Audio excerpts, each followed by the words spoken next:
Se você quer descobrir o que é a criatividade empírica e como pode desenvolvê-la e ter melhores resultados, esse episódio é para você.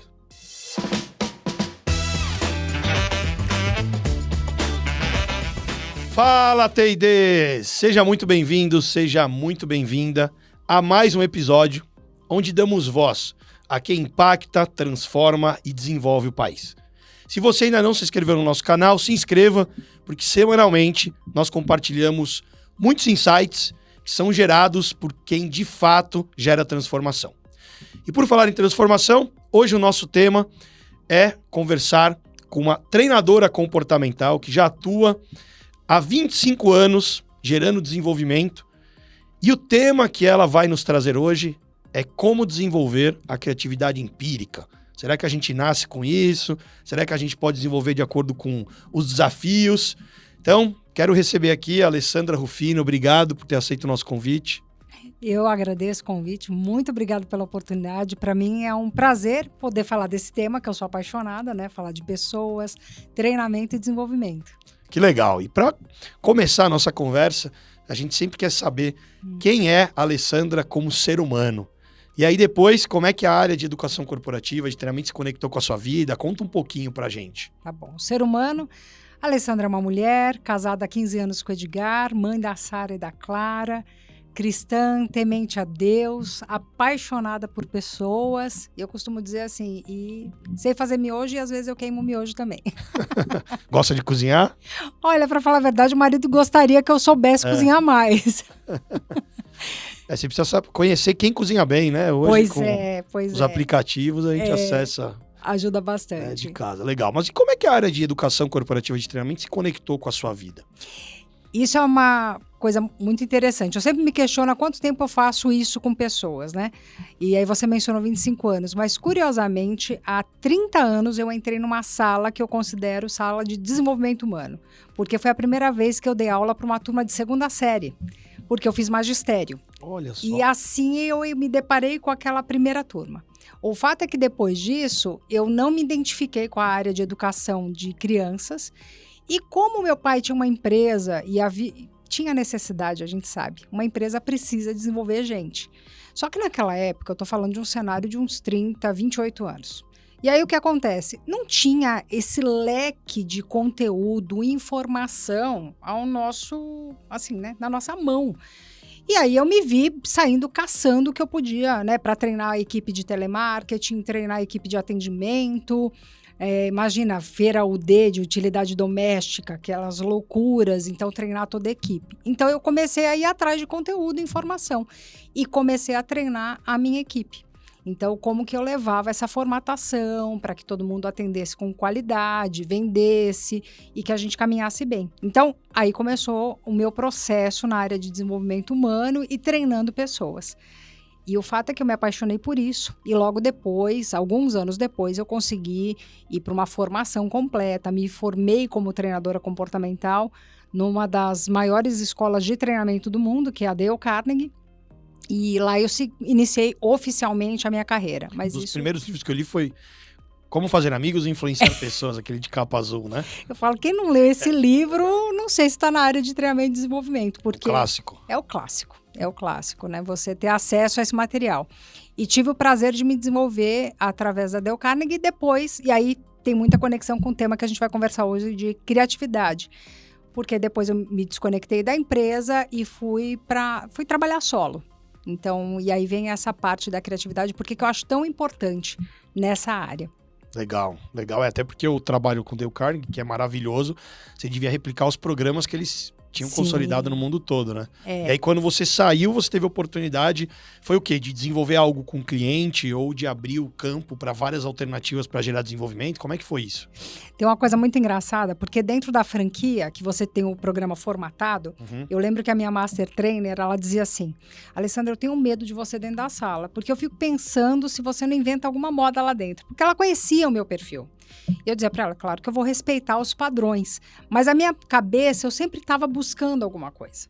Dentro da própria empresa, eu tive a oportunidade de desenvolver um programa na época e outro dia, revisitando vários materiais, eu falei, gente, foi lá que começou essa coisa de desenhar um programa para a empresa que tivesse a cara e conexão com a empresa. Porque veio um pedido da empresa sobre precisamos trabalhar um conteúdo de vendas, só que num movimento outdoor. Então, era lá em Ouro Preto, vamos para dentro de uma mina de ouro, vamos para dentro de 2 museus, desenvolver o conteúdo nesse ambiente.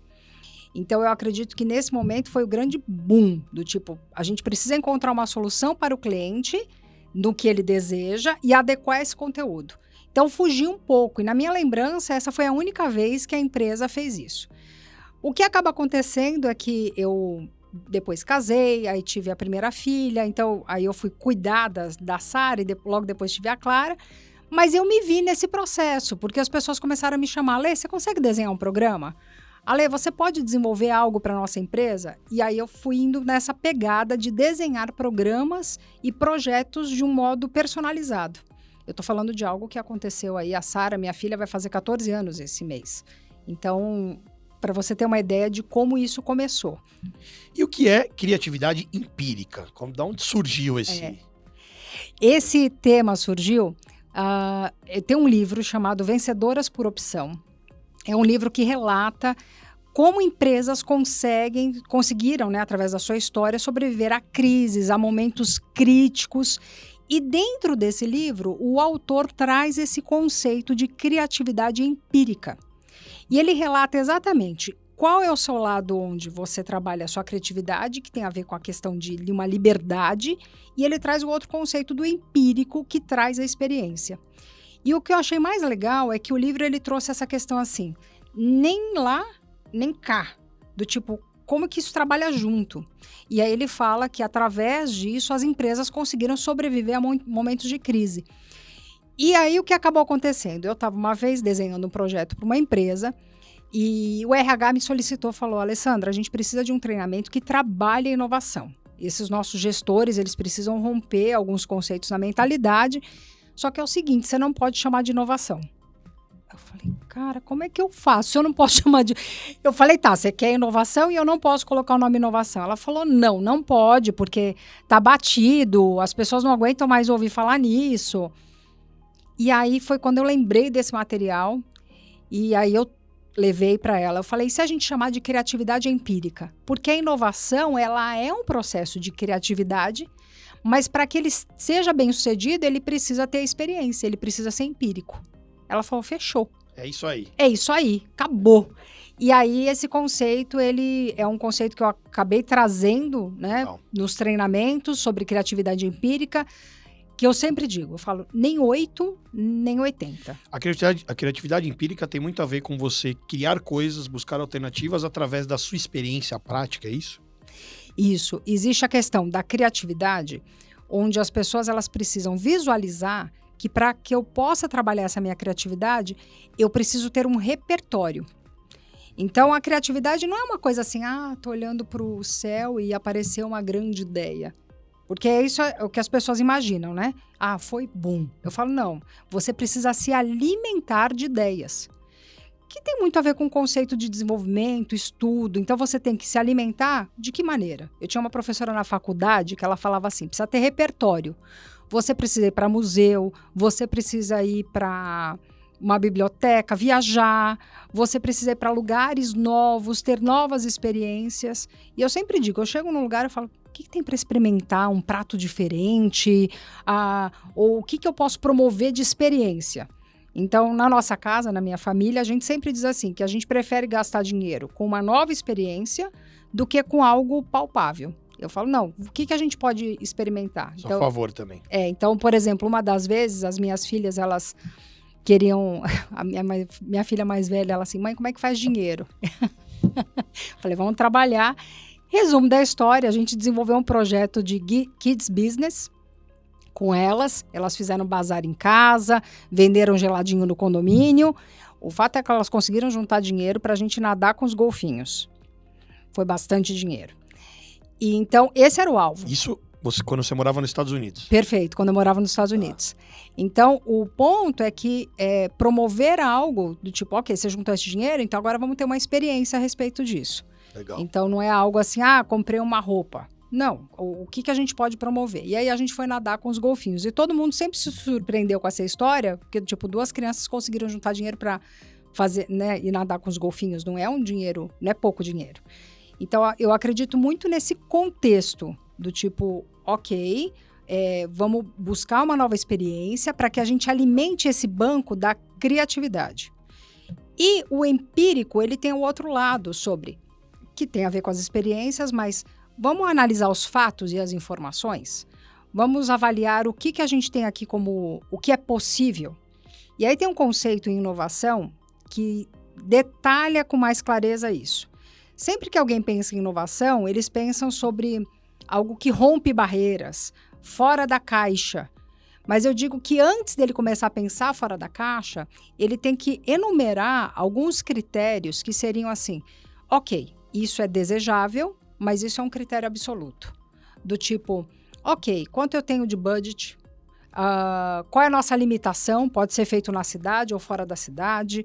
Então, colocar alguns parâmetros sobre o que é desejável e o que é absoluto. Dessa maneira, o empírico ele ganha força, porque não basta eu ter uma ideia se eu não conseguir colocá-la em prática. É verdade. E é o empírico que vai promover isso. O empírico ele não vai limitar a criatividade. Não, ele só vai fazer aquilo que você imaginou acontecer. Verdade. Sabe que eu estava conversando com a pessoa do nosso time há 5 dias, né? Semana passada. E a gente estava num treinamento e ela falou, pô, não sei como você consegue. De repente você pega um problema do cliente, ele te dá um desafio e daqui a pouco você sai com os coelhos da cartola. Não é possível. Aí eu falei, pô, por que isso acontece? Aí foi uma demanda de um cliente que eles precisavam fazer uma integração do board de 2 empresas, uma tinha feito aquisição de outra e tudo mais. Falou, inclusive a gente está querendo fazer um team building, está pensando em ir lá para a Argentina. Eu falei, que lugar? Ah, Buenos Aires. Mas por quê? Ele falou, a gente estava pensando em ir para Roma e tal. E eu sei que no meio da conversa, pô, mas não seria interessante se a gente pudesse fazer uma experiência, que a gente levasse esses executivos para Mendoza e fizesse isso, desse jeito. Inclusive lá tem uma experiência com uma vinícola, que você pode fazer isso, tá. Eu fui desenhando. Sim. E ela olhou assim e falou, meu, da onde você tirou isso?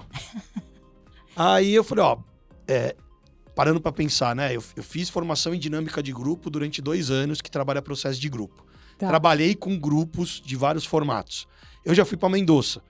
Então, conheço. Perfeito. Gosto de vinho. Já conheci alguns hotéis lá.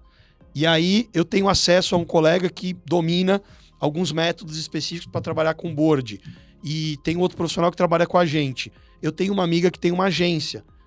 E aí, o que eu fiz? Rapidinho, eu juntei na minha cabeça. Falei, eu consigo te atender. Semana que vem você consegue receber. Aliás, até o final da semana é o prazo. Legal, a gente volta com um projeto. Legal. Da onde que veio isso? Veio habilidade de venda, conhecimento de educação corporativa, perfeito, conhecimento de negócios, e aí veio. Não foi assim, o Carlos tem uma ideia do nada, né? Tem a ver com isso. Você falou de gastronomia, eu gosto muito de cozinhar, e eu gosto de ir nos restaurantes quando às vezes fica sentado de frente pro chefe, quando dá. Japonês tem alguns que você fica, né? Eu fico lá só observando, fazendo, e depois eu tento replicar. Isso dá o quê? Ganho de repertório. Sim. Sim, legal. Isso é tão importante porque quando a gente tem que resolver problemas, a gente precisa desse banco de dados e dessa criatividade. E é uma competência que tem sido exigida dentro das empresas, tem sido exigida para que as empresas, principalmente no momento de crise, no momento de turbulência, onde precisa resolver problemas ou de pequeno porte ou de grande complexibilidade. Falei complexidade, certo? Né? Complexidade. Tava pensando em inglês? Ou não? Talvez. Pra quem não sabe, né? Você passou quanto tempo fora? Quase 7 anos. Quase 7 anos morando nos Estados Unidos e voltou faz... 8 meses. 8 meses. Olha, o bebê já vai nascer, né? Depois dessa volta. Porque algo curioso, né? Eu comento lá em casa, falo assim, gente, eu achei que a gente voltaria e que tudo seria... mais rápido. A gente já morou no Brasil, né? Então, é Brasil, é o nosso país. Mas eu vou dizer que voltar depois de quase 7 anos é realmente assim, romper alguns... Você não tinha vindo para viajar? Você ficou... Não, eu fiquei 7 anos contínuo. Lá. E aí, meio da pandemia, tudo. Né? Então, a gente ficou 20 dias fora, eu volto estranho? Então, assim, foi impactante no pensamento. E a gente brinca, parece... Eu, quando cheguei nos Estados Unidos, eu achava meio ridículo quando alguém esquecia uma palavra em português ou errava. Eu acabei de fazer isso agora, né? A palavra, às vezes, dá uma falhada, porque por esse tempo que a gente ficou fora. E como que o profissional de TI&D pode desenvolver mais ou aplicar essa criatividade empírica, visto que você mesma, né, trabalhou numa empresa onde replicava-se o modelo de treinamento, que Sim. durante muitos anos funcionou, e que funciona dependendo do contexto, Sim. mas hoje a gente sabe que tem vários contextos, vários desafios, vários formatos de gerar aprendizado, e que não necessariamente é só o treinamento tradicional. Como é que a criatividade empírica pode ser aplicada, ou até seja aplicada pelo profissional de T&D, ou até mesmo como ele gera desenvolvimento dessa competência, se assim posso dizer, para o ambiente que ele está inserido? É muito bom você comentar sobre isso, Carlos, porque a criatividade ela é essencial quando a gente vai na essência do cliente. Então, nem tudo que combina com uma determinada empresa ou pessoa vai combinar com a outra empresa. Então, Perfeito. quando a gente visualiza e entende a cultura organizacional daquela empresa, você fala assim, poxa, então qual é o formato que combina com essa empresa? Qual é a maneira que a gente pode abordar? Eu sempre digo assim para o cliente, o que você precisa ver no final? E aí é ativar o botão da criatividade empírica, onde eu entendo quais são as limitações, quanto tempo a gente tem. A gente tem 1 dia, 2. Ok, então vamos começar a desenhar para atingir o alvo. Então a criatividade empírica, ela influencia no processo de desenhar o projeto, porque você tem que pensar de um modo criativo. E a questão, ok, o que a gente tem nesse momento, qual é o espaço, quantas pessoas, qual é o conteúdo, ativar as maneiras que vão fazer sentido para aquele público, porque nem sempre, às vezes as pessoas falam assim, nossa, tem um metaverso. Outro dia eu participei de uma reunião de networking no ambiente metaverso. É muito legal, mas não é todo mundo que consegue. É verdade. Então, e não é todo mundo que consegue acessar aquele material. Então, você tem que ter consciência de que nem sempre uma coisa super bacana combina ou nesse momento se encaixa e atinge o objetivo que você quer. E o mais importante é atingir o objetivo. E aí tem um outro fator, quando você ativa a criatividade empírica, isso aplica a inovação dentro de uma empresa. Você começa a mudar o mindset daquelas pessoas. Elas começam a se envolver com a resolução de problemas e com a possibilidade de gerar novos caminhos dentro daquela empresa. Porque muitas vezes fala assim, não, eu vendo água. Tá, mas é só esse jeito que você pode vender água? Tem alguma outra maneira? Certamente o dia que essa pessoa desenvolveu essa garrafa de água, ela lá no início, ela não pensou que um dia ela poderia desenvolver e, ok, vamos colocar o logo da Bravende. E hoje isso é um produto de sucesso, porque é a personalização. E isso vem da criatividade empírica, isso vem da inovação.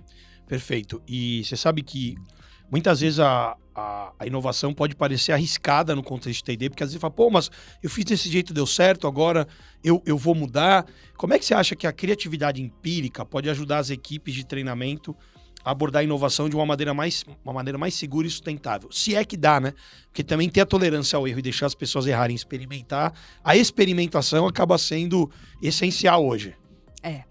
E hoje, mais do que nunca, a velocidade do mundo dos negócios está algo muito, assim, antes você pensava em algo, vamos planejar, vamos colocar, executar, levava meses, anos. Hoje, quase que o processo de pensar e executar, ele quase que anda junto. É verdade.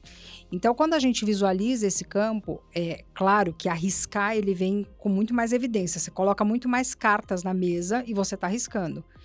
O ponto é que quando a gente arrisca, o nosso ganho também ele vem.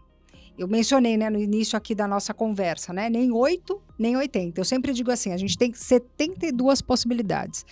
E esse é um ponto importante sobre avaliar dentro do nosso perfil, da nossa cultura, das pessoas, o que combina, o que dá, né, como que a gente pode encaixar nessa história para gerar um resultado.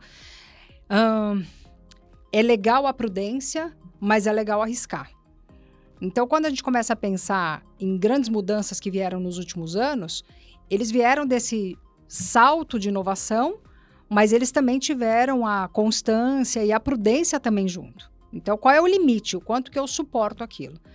Não tem bola de cristal para saber o que dá certo. Então, muitas vezes você vai arriscar, não vai dar certo, e às vezes é o cenário ou a situação que não combina naquele instante. E talvez você tenha que guardar aquilo e voltar de novo em um outro momento.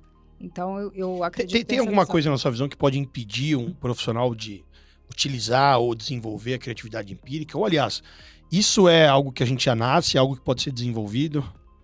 Eu acredito que a criatividade ela pode ser desenvolvida. A pessoa precisa vencer o medo. Por quê? Toda vez que você se arrisca, você está se expondo. Então, você está expondo uma ideia, você está expondo um novo caminho. E aí vem o medo. O medo, será que eu vou ser aprovado? Será que as pessoas estão me julgando? Por isso, muitas vezes, um processo de inovação, ele tem um método para ser aplicado onde você blinda as ideias, porque senão as ideias elas não vão vir. É muito comum alguém chegar e falar assim, é o seguinte, a gente está com um problema, a gente precisa vender mais água. Ok. Então tá, quem aqui tem uma grande ideia? Mas tem que ser uma ideia assim fenomenal, brilhante, porque se não for, nem fala. Quem vai falar? Ninguém. Agora, se eu crio um ambiente de segurança, onde eu blindo esse medo, eu estou proporcionando àquele colaborador ou às pessoas envolvidas a desenvolverem e dar as suas ideias. E assim, quando vem ideia, tem ideia que pode ser realmente ridícula, que não cabe. E por isso que o lado empírico, para validar aquilo e ver se é viável ou não. Vamos pensar assim, Coca-Cola. Um dia, Coca-Cola, alguém deve ter falado assim, gente, vamos fazer uma lata e colocar o nome das pessoas? Certamente alguém olhou e fez, tá louco? Não dá para fazer isso. Você já imaginou como isso vai ser na fábrica? Impossível. Então, um dia, essa ideia, ela estava no lado ativado da criatividade, mas ela ainda estava no campo do impossível. E aí, a empresa, ela começa a trabalhar aquela ideia e levantar o quanto aquilo pode ser rentável ou não. Porque trazer o retorno, rentabilidade. Eles foram traçando o caminho. Então, do impossível começa a ser difícil. Opa. Depois, o difícil começa a ser médio. Depois, ok, encontramos uma solução. Agora, a gente precisa arriscar e experimentar. Se não me engano, o primeiro país que eles implementaram foi a Austrália, teve sucesso, e acho que o Brasil teve logo em seguida e implementou. E todo mundo lembra o sucesso que foi. Até eu que não tomava Coca-Cola, eu chegava no mercado procurando a Coca-Cola com meu nome. E aí depois aquilo que era médio ficou fácil, ficou mais fácil ainda. Porque você conseguia ir a alguns mercados, comprava Coca-Cola, chegava, depois passava o caixa, porque eu sei, porque eu fiz isso. Falava, olha, põe aí, Sara Rufino, minha filha. E eles desenvolviam o rótulo com nome e sobrenome, na mesma hora. Então, o que isso potencializou? Então, é uma ideia de inovação que exigiu experiência, então saiu do mundo do impossível, foi para o mundo fácil e claro que gerou lucratividade. Porque até uma pessoa como eu, que não bebia Coca-Cola, comprou Coca-Cola. E quais os cuidados que... É sensacional esse seu exemplo, que a gente abre a cabeça, mas tem algum cuidado que os líderes têm que ter para manter o ambiente mais seguro, para dar essa liberdade, porque tem alguns cuidados que a gente precisa tomar, porque daqui a pouco as pessoas não trazem ideia, ou se trazem, a gente vai lá e boicota, se você não está aberto, né, para isso. Eu gosto muito de uma autora, que é a Brené Brown. Ela trabalha o poder da vulnerabilidade. E ela faz um livro dela que eu gosto muito, ela tá lá no TED, tem um documentário dela no Netflix, e ela cita sobre a coragem de ser imperfeito.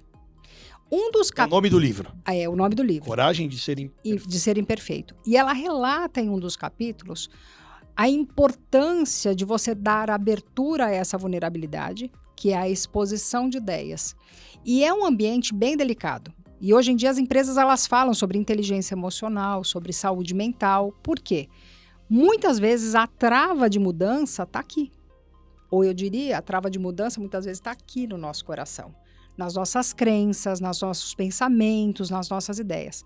Cabe a esse líder aprender a desenvolver a sua habilidade de motivar e incentivar a sua equipe, a mostrar que ele está num ambiente seguro e que está tudo bem se errar. Não quer dizer que ele está aprovando o erro, erra aí que está tudo bem. Não é esse o contexto, mas ele está dando campo para que o erro aconteça. Imagina o seguinte, você tem lá seu filho, né? Sua filha e começou a andar. O que a gente faz? Ai, que bonitinho, não sei o que lá. Ela cai. Ai, caiu, não tem problema, levanta, filho. Vai né? lá, vai lá, você consegue. É que daqui a pouco ela quer começar a subir em cima do armário, você não deixa. Né? Agora, como é que acontece da empresa? Caiu. Você caiu, não podia cair, não podia fazer isso. O fato é que nós, como líderes, precisamos aprender a desenvolver isso com a nossa equipe. Claro, com os parâmetros. Olha, você errou, aconteceu isso, não pode, tem que tomar cuidado. Todo erro envolve despesas e custos. Trazer isso, mas trazer isso para um campo onde a gente normaliza o desconforto. Eu não tenho que ter medo de cobrar, não tenho que ter medo de alinhar, eu não tenho que ter medo de direcionar.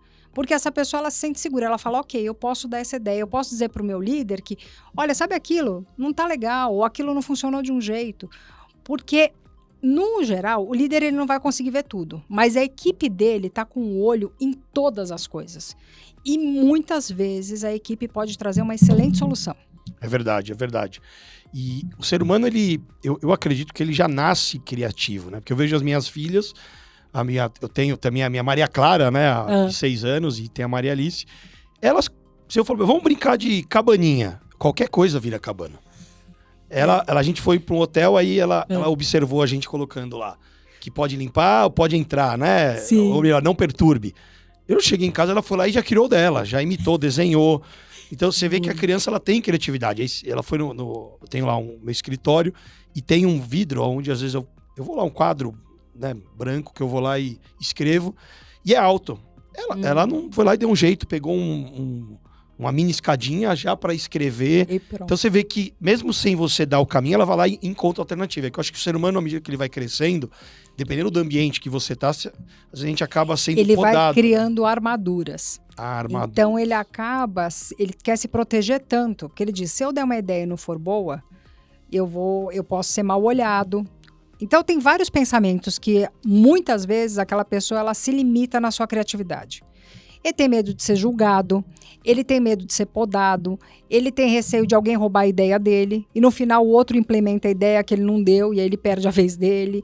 Então tem vários receios que existem nessa pessoa. E por que essa armadura é criada? É porque ou ele viu e ouviu acontecendo com uma outra pessoa, ou muitas vezes o que acaba acontecendo é que ele não é só na empresa, mas ele pode vir com o histórico de uma outra empresa. E por isso que na sua cultura organizacional, a empresa ela tem que mostrar, olha, aqui nessa empresa funciona assim. É quebrar as barreiras e mostrar para ele, ó, aqui a gente aceita a transformação, a mudança, aqui as ideias são bem-vindas. E agir de modo coerente a isso. Não adianta ser só bonito no discurso, né? Porque uma coisa é seu discurso, outra coisa é na prática. Hoje mesmo, antes de vir para cá, a gente teve uma atuação com um cliente e aí um dos colaboradores, a gente tem empoderado ele para ele sugerir formas de automatizar, novidades. E aí eu peguei e tava ele discutindo com o gestor dele. Não, porque não tem que ser assim e tal. E aí eu olhei, incomodou, porque a gente queria de um jeito. Sim. Era 2 contra 1, mas no fundo eu falei, pô, mas peraí, olha o que ele tá sugerindo. Eu falei, pô, isso daqui faz sentido. E aí eu saí de cena, eu falei, pô, que legal. É alguém que tá se posicionando, sim, não tá só com medo do conflito. E eu falei, adorei aqui a discussão, porque daqui vamos ver o que é melhor das alternativas. Mas, por exemplo, se a gente vai lá e começa a podar e fala, não, é assim que eu quero ir pronto, e não tem a discussão, não tem a troca, a pessoa fala, quer saber, não vou mais sugerir. O que ele estava falando era para melhorar, a intenção de melhorar. Mas é um desafio de lidar com essa questão do que vão pensar, né? Que é o medo de ser preterido, medo de perder o controle. E tem alguma dica que você dá para quem está nos assistindo ou escutando, depende do canal, né? Porque a gente está no Spotify, no YouTube, em vários outros canais, sobre a criatividade empírica? Eu acredito que um primeiro ponto é sempre trazer os fatos, que é a questão do empírico. A gente não tem que ser imaturo de achar que a minha ideia tem que ser colocada em prática e ponto, acabou. Não. Analisa os fatos. Veja se isso é viável, se isso não afeta, enfim, o núcleo e o ambiente, o ecossistema que você está envolvido. Tem a maturidade de encarar que muitas vezes aquilo não pode ser implementado ou que falta recursos. Por outro lado, não deixe de alimentar o seu campo da criatividade. Porque onde falta o recurso, é aí que a criatividade tem que surgir. Então, poxa, se eu não consigo isso dessa maneira, como que eu posso desenvolver? Como que eu posso fazer com que a ideia comece? E eu gosto muito da questão do mínimo produto viável, que é, ok, qual é o mínimo que eu posso fazer? Se eu já tive uma ideia e eu não consigo implementar ela ainda dessa maneira, o que eu tenho na minha mão que eu já posso iniciar? A ideia é boa, ela vai gerar retorno e agora eu tenho que ir para a constância para gerar resultado. Então a dica que eu dou é, ok, comece com o que você tem, porque o que você tem já vai gerar resultado. Não impeça que a criatividade ela não tenha o avanço, né, de progredir e crescer, porque às vezes você não enxerga todos os recursos. Né? É porque eu não tenho tal coisa, é porque eu não tenho um computador tal, é porque eu não tenho telefone não sei o que lá, é porque eu não tenho esse ambiente. Não, faz do jeito que você pode, da maneira como está ao seu alcance e comece. E as startups que têm pouco recurso, mas têm uma agilidade, acabam usando isso de forma incrível, né? Tem até um livro lá que é o Sprint, que mostra, né, o método do Google. Pô, se você tem 5 dias ali, ou uma quantidade curta de tempo, primeiro dia eu tenho uma ideia, depois eu vou lá, transformo isso em algo que possivelmente pode ser aplicável, beleza, vou lá e aplico, escuto o cliente, depois eu melhoro, ou seja, você não demora muito tempo, você vai lá e rapidamente coloca em prática. E esse é um dos pontos, porque na prática você já vê se deu certo ou se não deu certo. Ou você continua, ou tira de Você sabe cena. que eu tava lembrando aqui na pandemia, eu e muita gente foi impactado, né, na área de educação corporativa, principalmente quem tinha muitas ações de desenvolvimento síncronas, que dependia de ação presencial. E a gente não estava tão acostumado a fazer ações online ao vivo usando as ferramentas. Sim. Mas eu me lembro que no dia 20 de março, foi quando eu fiquei... Foi dia 20 ou dia 13? Me deu um branco agora, acho que foi dia 13 de março. Eu fui impactado, como meus treinamentos começaram a ser cancelados, eu lembro que eu liguei pra produtora, na época a gente não tinha produtora, eu falei, tem como a gente ir pro estúdio? Domingo eu já fui gravar, na semana seguinte não abriu mais, ninguém podia sair de casa. E aí eu lembro que eu comecei a ligar pros clientes, desenvolvendo várias ações e tal, nenhum cliente queria contratar nada, eu falei, mas não tem problema, eu tô aqui pra te ajudar. O que você tá precisando? Pô, meu time não tá sabendo usar, né, as ferramentas, trabalhando de casa. Eu falei, mas que ferramenta você usa? A gente usa o Webex aqui na empresa, era um banco. Você sabe usar? Você consegue fazer uma palestra no Webex? Falei, consigo. Vamos lá, pegamos o livro do Webex, busca da informação. Você sabe fazer pelo Teams? Sei. Sabe fazer pelo Zoom? Sei. Sabe fazer pelo Zorro, não sei o que lá? Sei. Sabe fazer pelo Google Meet? Sei. E aí daqui a pouco a gente foi indo. Quando a gente foi ver, a gente começou a desenvolver uma série de mecanismos para fazer dinâmica, simulação, atividade, usando o quê? Da criatividade. E é o desafio, né? O desafio de você estar ali aí. O que eu faço? Você tem que ousar e experimentar. E não ter um medo de errar. Falar, ok, tá tudo bem, eu vou fazer e vai acontecer. E esse é o bacana da parte onde a gente arrisca. Porque quando a gente arrisca, a gente vai estudar, vai ampliar o nosso conhecimento, vai se permitir essa experiência e, consequentemente, começa a criar uma habilidade. Se a gente for pensar em tudo na nossa vida, a gente passa por essa trajetória. No início, a gente tem a inconsciência da nossa incompetência, a gente não sabe que a gente não sabe, né? Nem tem ideia por onde vai. Até o momento que vem alguma situação externa, uma pandemia, e você descobre que você tem uma incompetência, né, daquilo, gera uma consciência, mas aí vem o terceiro estágio, que é, ok, eu vou correr atrás de um modo consciente para trabalhar essa competência. E daqui a pouco, hoje em dia, você lida com o Zoom, com todos esses, né, câmeras e tudo mais. Que vira meio que natural. Natural. É isso aí. Então, a competência, ela se torna inconsciente. O ponto é, você, nesse caso, com a sua equipe, decidiu arriscar. Arriscou e, assim, promoveu, entregou para o cliente, inclusive, aquilo que ele precisava naquele momento. Eu me lembro que, acho que foi em abril. Em abril, a gente resolveu fazer uma live e eu lembro que a gente comprou uma licença de uma ferramenta, deu um branco agora, americana. Era $1.000 o preço da ferramenta. A gente falou, não, compra aí, porque a gente tinha autonomia para fazer o hot site. A gente conseguia fazer as lives com interação, com uma série de ferramental. E a gente mesmo fazia do computador, tirava uma pessoa, entrava outra, diminuía, colocava slide, música. E aí, daqui a pouco, quando a gente foi ver, a gente estava com 2, 3 telas trabalhando, aprendendo ali como se a gente fosse uma grande produtora. E, na verdade, estava a gente lá em casa, no home office, mexendo. Deu quase 2.000 pessoas, eu lembro. E aí entrava uma pessoa, saía outra. E a gente mesmo ali, através da ferramenta, chamava WebinarJam, lembrei. O WebinarJam que a gente acabou... A gente estava fazendo landing page pela ferramenta. Poxa. Você vai dando um jeito e você vai aprendendo, né? Isso é muito legal. Vindo para cá hoje, estava vindo de Uber. Então, eu conversava com o Uber, eu falei, imagina só, o cara quando criou o Uber, nem ele tinha ideia do que o Uber ia se transformar. Porque ele arriscou, foi criativo, rompeu um pensamento, um mindset que as pessoas tinham e criou um novo método de transporte. Onde você, no seu telefone, solicita o carro, ele te busca na porta e te leva ao seu destino. Imagina hoje, numa cidade de São Paulo, sem Uber. Não tem como a gente imaginar, porque a gente já se tornou um meio nosso de... E assim outras ferramentas que vieram através da criatividade, o Waze e muitas outras. Ontem foi aniversário da minha filha, e aí a minha esposa falou comigo, eu acho que eu talvez não escutei, ela perguntou, mas não vai, você vai levar vinho, né, para os convidados? ia ser à tarde, falei, vou levar vinho branco e rosé. E ela me falou, que ela me perguntou se não tinha problema não ter cerveja, eu falei que não. Só que eu tenho vários amigos que gostam de tomar cerveja. Chegou lá, eu falei, pô, cadê a cerveja? Ah, não tem. Eu falei, como não? Meus amigos gostam de cerveja e tal, estão vindo, né, com as crianças e tal. E aí eu, não, mas eu dou um jeito aqui, tem um aplicativo.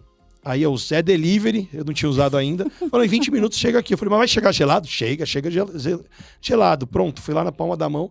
Em 15 minutos estava lá, geladinho. É incrível, né? Incrível. É incrível quando a gente se permite trabalhar esse lado criativo. Se a gente for pensar, for ver a história do iFood, é um processo de criatividade, também com a experiência, e ele foi construindo tudo aquilo. Então, nós termos essa visão, lapidar isso, trabalhar isso é fundamental. Sabe que eu tô aqui pensando, né? Esses dias um cliente chegou com um desafio e daqui a pouco a gente tava lá. Não, então vamos fazer o seguinte, vamos criar uma trilha que não é mais uma trilha, como se fosse um videogame. Vão ter várias missões, tem a fase 1, a gente vai fazer assim, vai fazer assado e tal. Legal. E aí a pessoa, mas como você tá criando isso? E era um tipo de entrega, um produto diferente. Falei, porque outro dia eu estava estudando Octalises, que são os princípios da gamificação, olhando para tal coisa. E aí, daqui a pouco, claro, você também precisa ter liberdade e autonomia para poder criar. Porque às vezes também quebrar padrão onde você não tem, né? As pessoas não deixam, tem que seguir esse processo, não sai disso. Tem áreas que é um pouco mais difícil, né? Você, de repente, usar da criatividade empírica. Mas foi o que você mencionou. Você consegue fazer isso porque você está juntando e fazendo conexões na sua mente. Você tem um conteúdo na área de treinamento e desenvolvimento, você sabe como desenvolver pessoas, conhece o caminho para decifrar essas pessoas, sabe como criar uma trilha de liderança, uma trilha de vendas, de conteúdo, e aí agora vem um outro conceito para gamificar esse contexto. Aí sei como que funciona objetos assíncronos, aí você junta com o desafio, o que é um board bem estruturado, pronto, pum, tem uma solução. Então esse é um ponto importante, porque a gente sai daquela visão minimalista, né? E eu digo que quais são um dos desafios do T&D hoje? O T&D, ele entra desde a parte onde a pessoa está fazendo um onboard, que não é só entregar um objeto e a pessoa postar lá no LinkedIn, vai muito além disso, onde ela passa por um processo de educação, um processo de envolvimento. Como que eu posso fazer isso? Através de vídeos, através de uma visita, através de um acompanhamento. Então, o formato, e esse é o ponto, eu tenho um alvo de resultado e como eu vou fazer isso acontecer de um modo criativo e que combine com a minha empresa. Perfeito. Então, esse é um ponto importante. Ale, o papo tá incrível e adivinha, já passou o nosso tempo aqui. E agora vamos chegar no momento T&D, que é o Toma e Devolve. Tá bom. Vou falar aqui algumas palavras, você complementa, pode ser? Maravilha, vamos lá. E depois você dá o recadinho final, como é que as pessoas te encontram. Tá bom. Vamos lá, criatividade. Sempre. Transformação. Fundamental para o crescimento. Desafio. Vencermos as nossas próprias barreiras. Propósito. Todos nós temos um propósito, desde que a gente se conecte à nossa essência. Desejo. Meu desejo é continuar impactando a vida de pessoas para que elas continuem fazendo o bem. Legal. Como é que as pessoas te encontram? Um recadinho final? Uma ótima maneira, eu falo que hoje em dia a gente não dá o telefone, a gente dá o Instagram, né? alessandrarufino.oficial. Já conecta comigo, já vai saber o meu perfil, e eu sou lá. Tem gente que pergunta, é você mesmo que está respondendo? Eu falo, sou eu mesma. LinkedIn e também? Respondo. Também. Alessandra Rufino, você já me encontra. Legal. YouTube também, é fácil acesso. alessandrarufino.oficial. Ale, obrigado pela oportunidade, incrível escutar você e poder refletir sobre a criatividade empírica, que é como que a gente busca alternativas para lidar com os desafios do nosso cotidiano. E a grande sacada é ampliar o repertório, né? E se você que está nos escutando ou está nos assistindo, ou as duas coisas, né? Nos vendo e escutando, reflita. O que você pode aprender, que tipo de experiências diferentes você pode ter e se desafie, porque quanto mais coisas novas você vivenciar, mais conhecimento novo você vai adquirir, né? Mais você vai ampliar a sua visão de mundo e maiores serão as possibilidades de você ser criativo de forma empírica. Posso dar um recadinho final? Pode. Recadinho final que é clássico, eu falo, é você pensar no princípio da insanidade. Albert Einstein dizia que fazer as mesmas coisas e querendo resultados diferentes é o princípio da loucura. E tem tudo a ver com criatividade empírica. A gente tem que buscar novos caminhos. Muito bom papo, obrigado. A gente continua em outro momento aqui. Valeu. Maravilha, obrigado. Até mais. Um abraço, até o próximo episódio. Valeu.